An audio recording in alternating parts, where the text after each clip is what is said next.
ოზურგეთის ისტორიულმა მუზეუმმა თხოვნით მიმართა ვალერი ჩიტაიშვილს. დვაბზუ შალვა დადიანის სახელობის ბაზაზე ეთნოგრაფიული მუზეუმის გახსნასთან დაკავშირებით. ხატია გვაჭანდიდაძე გიამბობთ. დღეს, როცა თანამედროვე ყოფიდან სწრაფად ქრება ძველი სტრუქტურა ნაგებობანი, ავეჯი, ჭურჭელი, სამეურნეო იარაღები, დიდი მნიშვნელობა ენიჭება გურიის ტრადიციებისა და ეთნოგრაფიული ღირებულებების შენარჩუნებას. გურიას ხშირად სტუმრობენ უცხოელი ტურისტები.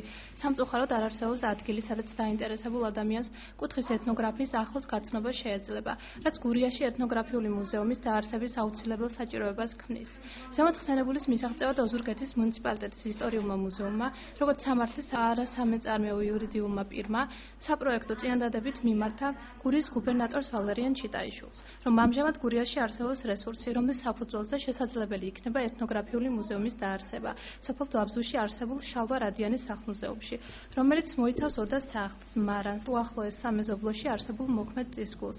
ამ კუთხით ის ეთნოგრაფიის საუკეთესო მაგალითი შეიძლება გახდეს.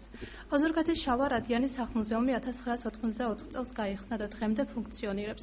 რაიონის ხელმძღვანელობა ყველანაირად ცდილობს მუზეუმს პრობლემების გადაჭრაში დაეხმაროს, თუმცა ჭაღის, ხალიჩისა და ბევრი სხვა ნივთის განთავსება მუზეუმის დაუცველობის გამო ვერ ხერხდება. სწორედ მუზეუმის გეგმებსა და პრობლემებზე დვაბზუს შალვა რადიანის სახლ-მუზეუმის დირექტორს ხალბატონ ნინო ჯაველიძეს გავესაუბრეთ. როცა უცხოელი მოდის აქ და გამოიხედავს და სხვა სტუმრები ძალიან კმაყოფილი არიან, იმიტომ რომ აქ შენარჩუნებულია ის კოლორიტი, რაც ადრე გურიას გააჩნდა.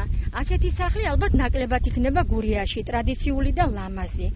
ამას წინათ რამოდენიმე თვის წინათ გერმანელი ვყავდა სტუმრად და მე გამიკვირდა კაცი როგორ ეფერებოდა და ყნოსავდა კედლებს.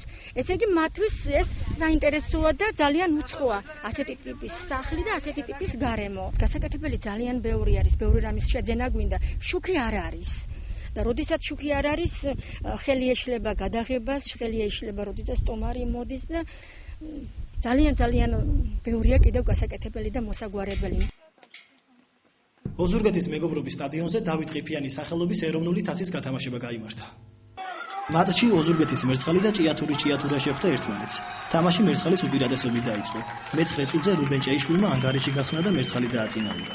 გოლის გადალიდან ნაცუჩი გიგა გობრონიძემ მეორე გოლი გაიტანა და სხვაობა 2-0-მდე გასარდა.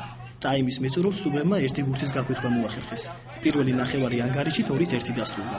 მეორე ტაიმში ორივე გუნდის ფეხბურთელებს ჰქონდათ საგოლე მომენტები, რომლებიც მცირე მანძილით ცდებოდა მიზანს.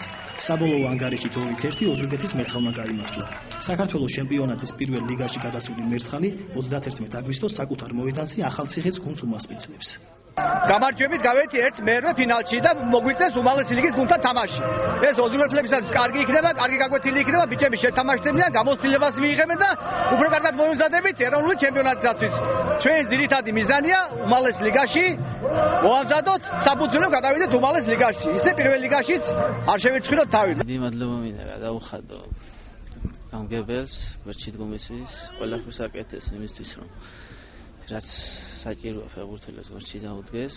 მე პირველ რიგში მადლობა კიდევ მინდა უთხრა ბიჭებს დღევანდელი გამარჯვებისთვის, ამ წარმატებისთვის და ამაზე არ შევჩერდებით იმედია და უფრო მეტი შეგვიძლია. მეც და ამის გავაკეთეთ იმისათვის, რომ პირველ ლიგაში დავიმკვიდროთ ადგილი. მე ამ ინფორმაციით მომავალ შეხვედრამდე გემშვიდობებით. კარგად ბრძანდებოდეთ.